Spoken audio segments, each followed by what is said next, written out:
So there are times it's dangerous to leave a single old guy in a home, sort of sick, where he doesn't have a ton of energy, but his mind's still, thinking about things. So I figured it was time to clean my kitchen, and I had this. I made some, actually my daughter's made some deep fried chicken that was fabulous. And I've got most of it in this bottle, but there was some extra that ended up in the pan, about that much. And I said, what am I going to do with that? Well, soak it up in something and throw it in the garbage. So as I'm tearing up paper towels to soak it in, I'm going, oil, paper. This would make good fire starter, I'll bet.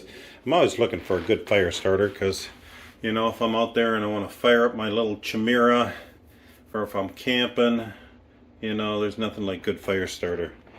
So I got this mess.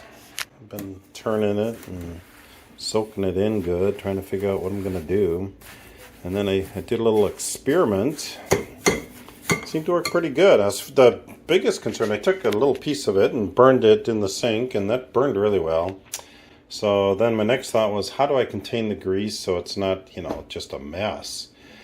And what I came up with was wax paper. So we take a chunk of wax paper, we take some of this, just lay it in there like that. Oh, that looks good. Maybe a little bit more. Get a middle.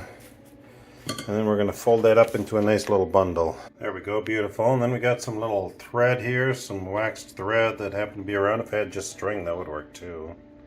There we go. Now the test for a fire starter is how easy does it start and how long does it burn? I may have a couple other issues with this. It may start to stink or go rancid, and it still might leak through this wax paper, so I'm probably going to have to still store those in a Ziploc bag and keep any green things that start growing contained and keep the oil contained. But, fire test. Okay, so got this set up in my little fire thing here. I got my little box of matches. See if I can light a match and get this going. Alright.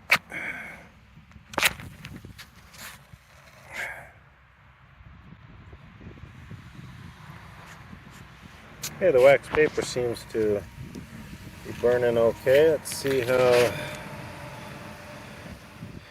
it does as it catches the rest of this, and then I'm gonna, as long as it starts to burn, doesn't go out here.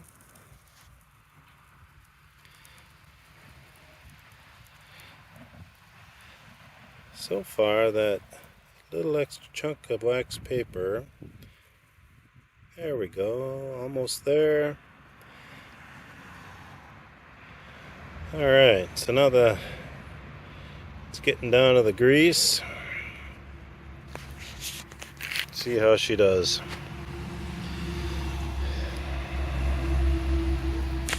And I'm going to put a timer on this and see how long she goes for.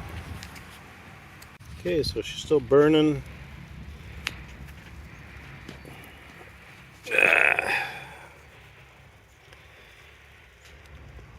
And I'm going to go sit in the house. It's cold out here. Alright, well, we're watching from the comfort of our home, and she's cooking along pretty good out there. Give her a few minutes, see how long it takes before she goes out. Still burning, so you know what? I'm going to start production. Oh, let's see here. We got our wax paper, we got that, we got our string, we got a knife. Alright, let's make some of these suckers. 6.5 minutes in and still going strong. Starting to slow down a little bit, but it's been 20 minutes in. And it's out. Well, not bad. A full 23-minute burn time. And this is how we clean a kitchen when we are bored and have COVID. This summer, throw away all those embarrassing I'll get the fire started moments and have a roaring good time every time with Tim's COVID Fire Wieners. Tim's COVID Fire Wieners. When you need a fire and you need it fast, buy Tim's COVID Fire Wieners. Easy to start, long burn time with a smoky fried chicken essence built right in. Remember, if you can't get a fire started in 23 minutes, you probably shouldn't be camping. Tim's COVID Fire Wieners are made especially for the ignition of a contained camp or backyard fire. If you experience undue excitement, sweating, increased heart rate, or have recently experienced divorce, got fired from a job, been dumped by a partner or a best friend, please refrain from using Tim's COVID Fire Wieners. If you experience an uncontrollable urge to use Tim's COVID Fire Wieners in any way other than expressly described, immediately seek out your local psychological service provider.